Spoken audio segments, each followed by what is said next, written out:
Ta parole, Seigneur, elle est comme la pluie qui féconde la terre et fait naître la vie. Fais de nous ce terrain qui pourra l'accueillir et portera des fruits que d'autres iront cueillir. Ta parole, Seigneur, elle est comme la pluie qui féconde la terre et fait naître la vie. Le Seigneur soit avec vous.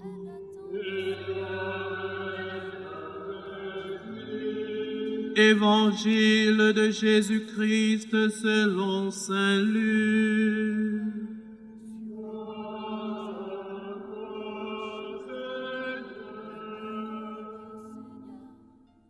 En ce temps-là, de grandes foules faisaient route avec Jésus.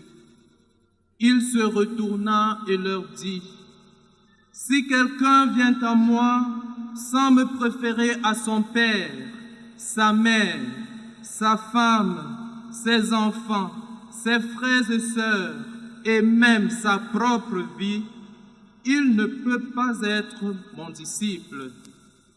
Celui qui ne porte pas sa croix pour marcher à ma suite ne peut pas être mon disciple. Quel est celui d'entre vous qui, voulant bâtir une tour, ne commence pas par s'asseoir pour calculer la dépense et voir s'il a de quoi aller jusqu'au bout? Car si jamais il pose les fondations et n'est pas capable d'achever, tous ceux qui le verront vont se moquer de lui. Voilà un homme qui a commencé à bâtir et n'a pas été capable d'achever. Et quel est le roi qui, partant en guerre contre un autre roi, ne commence pas par s'asseoir pour voir s'il peut, avec 10 000 hommes, affronter l'autre qui marche contre lui avec 20 000. S'il ne le peut pas, il envoie, pendant que l'autre est encore en chemin, une délégation pour demander les conditions de paix.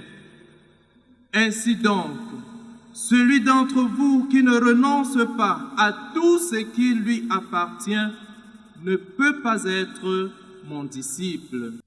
Acclamons la parole de Dieu.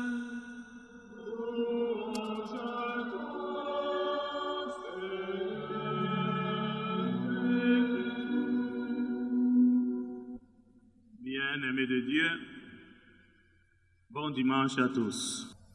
Dimanche dernier, nous méditions sur l'humilité et nous avons retenu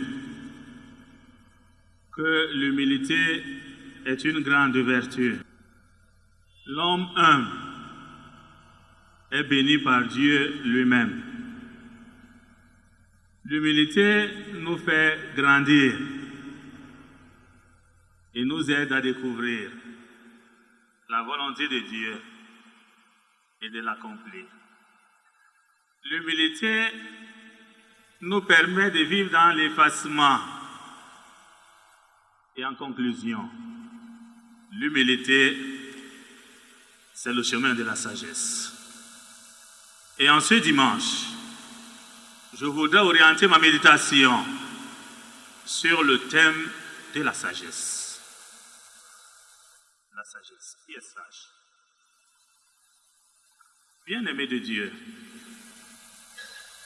quand nous posons cette question à nos enfants, qui est sage? La réponse que nous recevons de ces petits-enfants, ces anges, ils nous disent, est sage, un enfant calme, un enfant respectueux, un enfant intelligent, un enfant obéissant. Et cette réponse qui semble être simple pour nous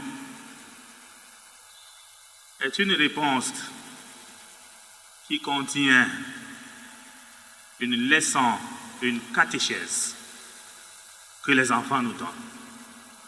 Et certains vous diront, est sage un homme d'un certain âge parce qu'il est une ressource, parce qu'il est un refuge quand on a besoin de conseils. Donc dans toutes les sociétés, à tous les âges et dans toutes les générations, la sagesse est recherchée par les hommes. Dans la Grèce antique, on parlait de la sagesse. Et même en philosophie, nous savons que quand nous lisons les écrits de Socrate ou de Platon sur ce thème de la sagesse, nous sommes édifiés.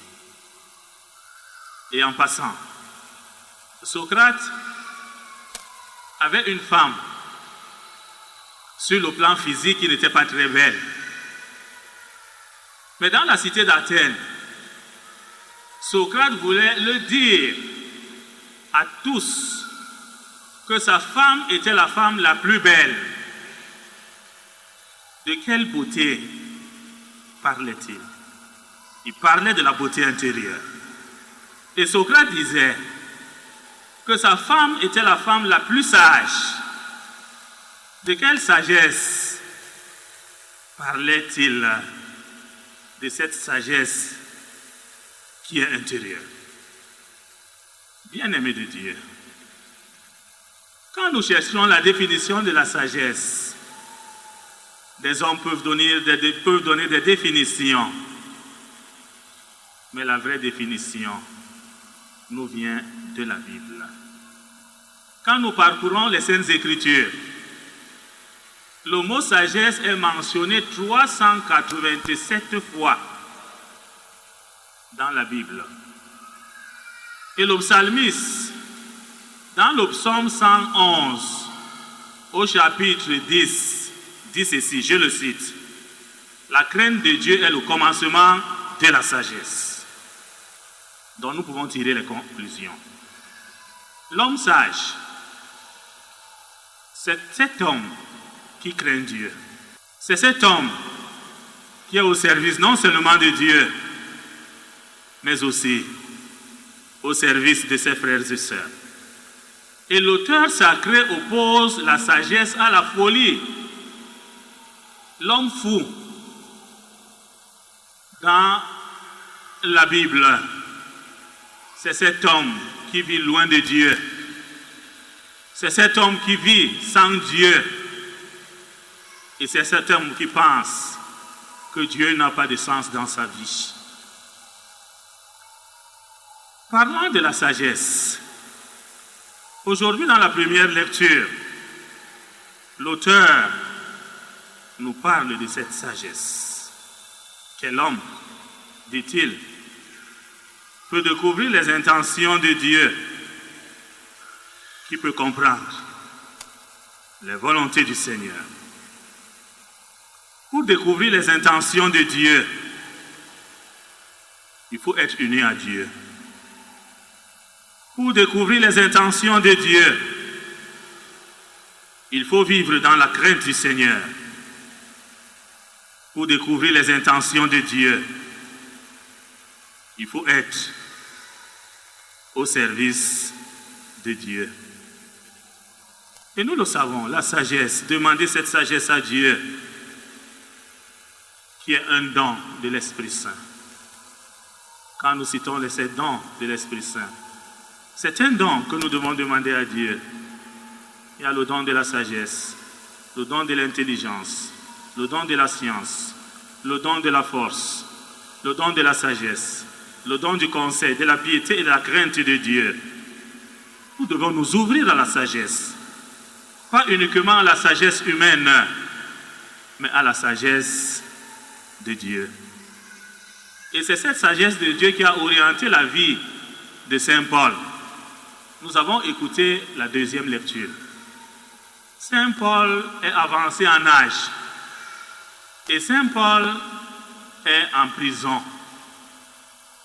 Dimanche dernier, Saint Paul a adressé une lettre à la communauté de Colosse. Aujourd'hui, il adresse une lettre à un membre influent de cette communauté. Ce membre, c'est Philémon. Dans la Rome antique, le maître, le patron, avait le droit de vie et de mort sur son esclave. Onésime, il est esclave de Philémon. Onésime fait une fugue et Saint Paul l'accueille. Au moment où Saint Paul l'accueille, comme nous le disons en français, la plus belle femme du monde ne peut donner que ce qu'elle a. Ce que Saint Paul a de merveilleux, c'est de baptiser Onésime. C'est de montrer le chemin qui conduit à Dieu, à Onésime. C'est d'aider Onésime à entrer dans la famille des enfants de Dieu. La sagesse nous éclaire. La sagesse nous oriente. Et la sagesse cultive en nous la mesure. Saint Paul prend l'initiative d'écrire, parce qu'il a le discernement, à Philémon. Et il dit à Philémon, je t'envoie Onésime. Il a été ton esclave. Maintenant, il revient vers toi parce qu'il est baptisé comme un frère. Et nous le savons tous par le baptême. Nous appartenons dans la famille spirituelle, la famille des enfants de Dieu. Et c'est la Sainte Trinité qui nous unit dans cette famille spirituelle. Ne reçois plus Onésime comme un esclave, mais un frère à aimer.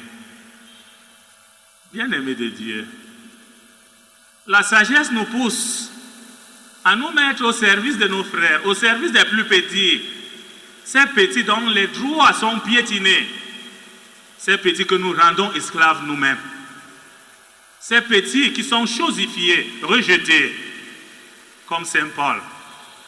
Nous devons avoir le courage de protéger leurs droits.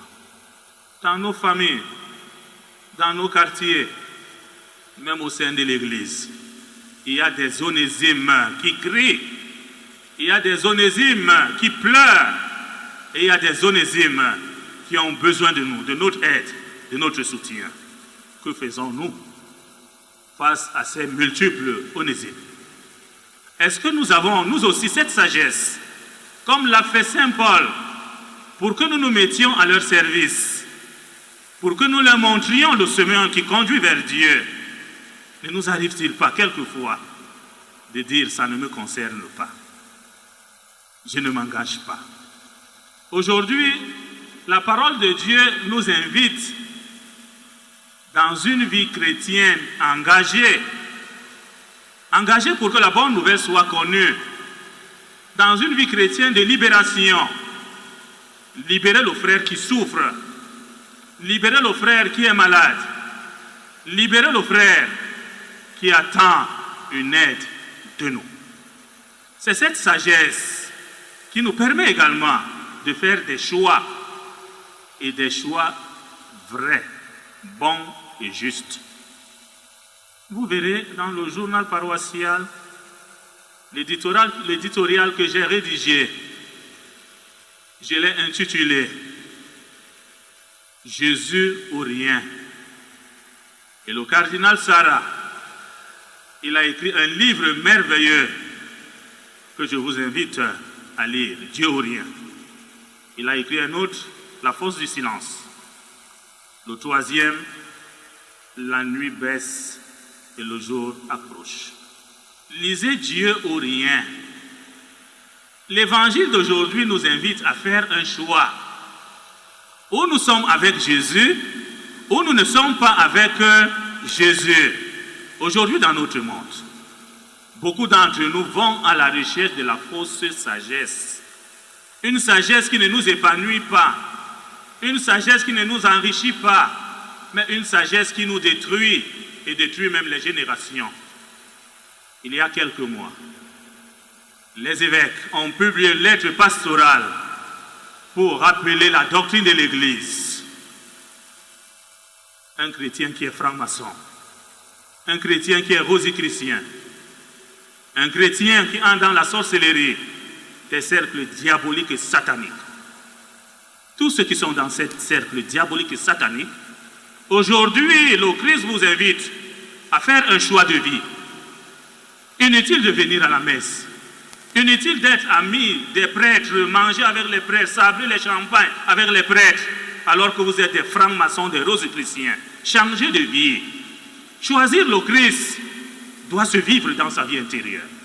Ou on est avec le Christ, ou nous ne sommes pas avec le Christ. La vie chrétienne, c'est une vie d'engagement. La vie chrétienne ne se vit pas comme on danse la danse Bafia. Un pied en avant, deux en arrière. Ou on est avec Jésus, ou on n'est pas avec Jésus. Or aujourd'hui, Jésus lui-même nous dit dans l'Évangile, si quelqu'un vient à moi, sans me préférer à son père, sa mère, sa femme, ses enfants, ses frères et sœurs, et à sa propre vie, il ne peut pas être mon disciple. Être disciple du Christ signifie faire des ruptures. Être disciple du Christ signifie opérer des renoncements. Dans le 4e commandement, il est dit, honore ton père et ta mère. Jésus ne nous demande pas de mépriser nos parents. Jésus ne nous demande pas de méconnaître nos parents. Jésus ne nous demande pas de rejeter nos parents. Jésus nous demande d'aimer nos parents.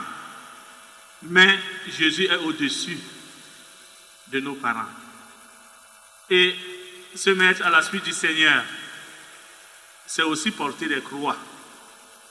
Je l'ai dit un peu plus haut, il n'existe pas de croix sans gloire.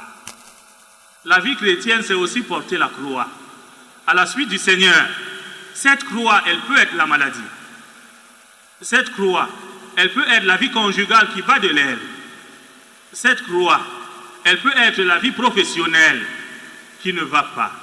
Ça peut être l'éducation des enfants qui devient difficile. Cette croix, ça peut même être les difficultés de la vie que nous rencontrons. Mais nous avons une certitude. Nous qui sommes des chrétiens, nous savons que les multiples croix que nous rencontrons, nous ne les portons pas seuls. Nous les portons avec le Christ.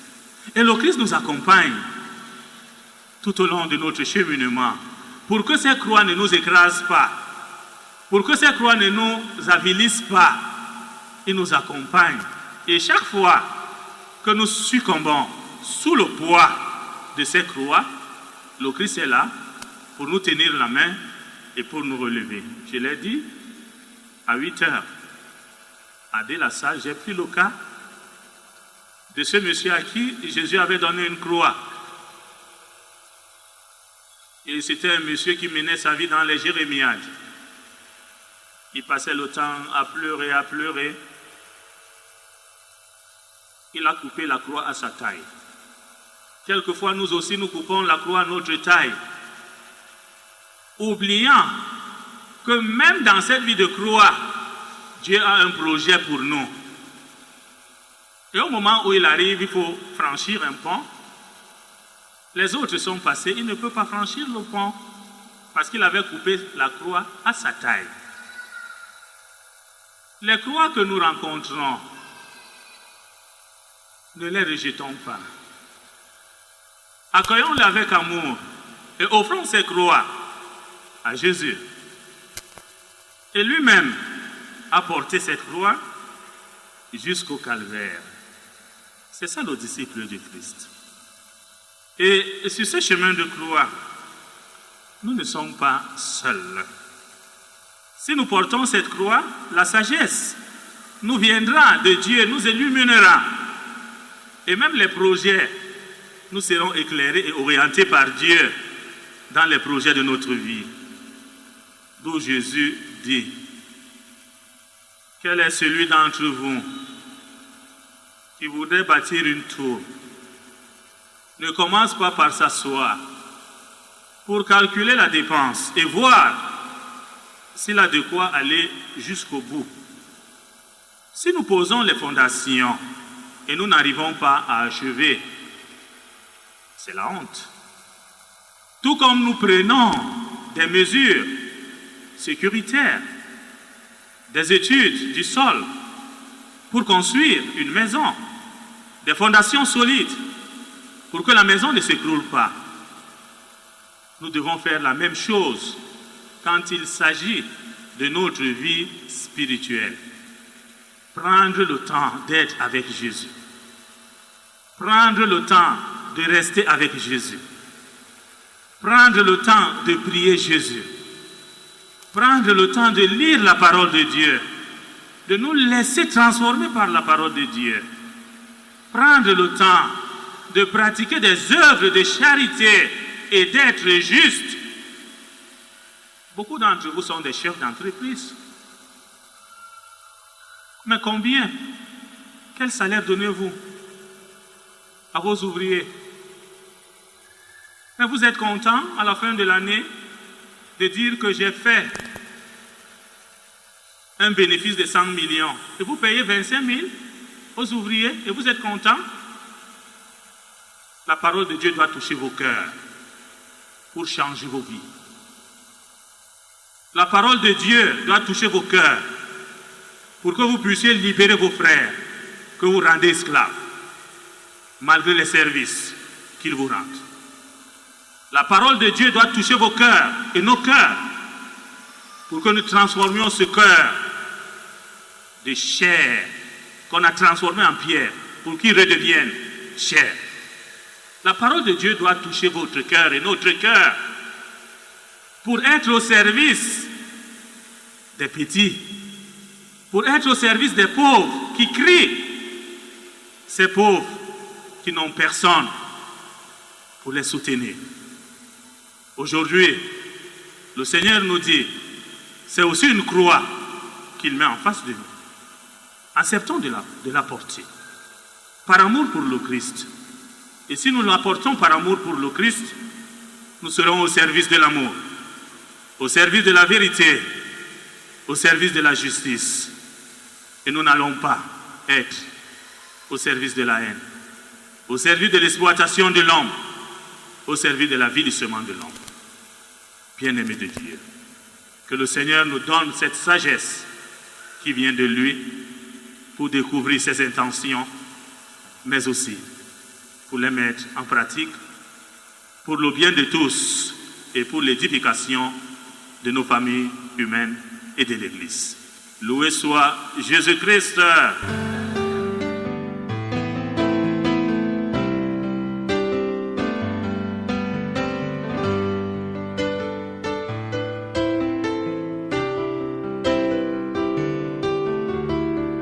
J'ai ouvert le livre de l'histoire des hommes.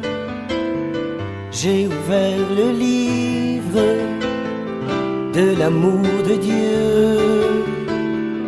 J'ai ouvert le livre, cherché la parole, les mots qui font vivre et qui rendent heureux. Et j'ai trouvé des mots éclatants d'impatience à l'aurore du jour, de sentir le soleil, des mots bien aiguisés, cinglants d'impertinence, pour bousculer ma vie, me sortir du sommeil. J'ai ouvert le livre de l'histoire des hommes. J'ai ouvert le livre de l'amour de Dieu. J'ai ouvert le livre, cherché la parole, les mots qui font vivre et qui rendent heureux. Et j'ai trouvé des mots, de longs cris de souffrance, sous les coups du malheur et de la barbarie, des mots si torturés, sous la désespérance, pour m'apporter le doute sur le sens de la vie. J'ai ouvert le livre de l'histoire des hommes. J'ai ouvert le livre de l'amour de Dieu. J'ai ouvert le livre, chercher la parole, les mots qui font vivre et qui rendent heureux. Et j'ai trouvé des mots impossibles à lire, les mots propres de Dieu, brûlants de sa passion, des mots si forts, si grands, des mots qui me chavirent pour me conduire ma vie vers la résurrection. J'ai ouvert le livre de l'histoire des hommes. J'ai ouvert le livre de l'amour de Dieu. J'ai ouvert le livre, chercher la parole, les mots qui font vivre et qui rendent heureux. J'ai ouvert le livre de l'histoire des hommes. J'ai ouvert le livre de l'amour de Dieu. J'ai ouvert le livre, chercher la parole, les mots qui font vivre et qui rendent heureux.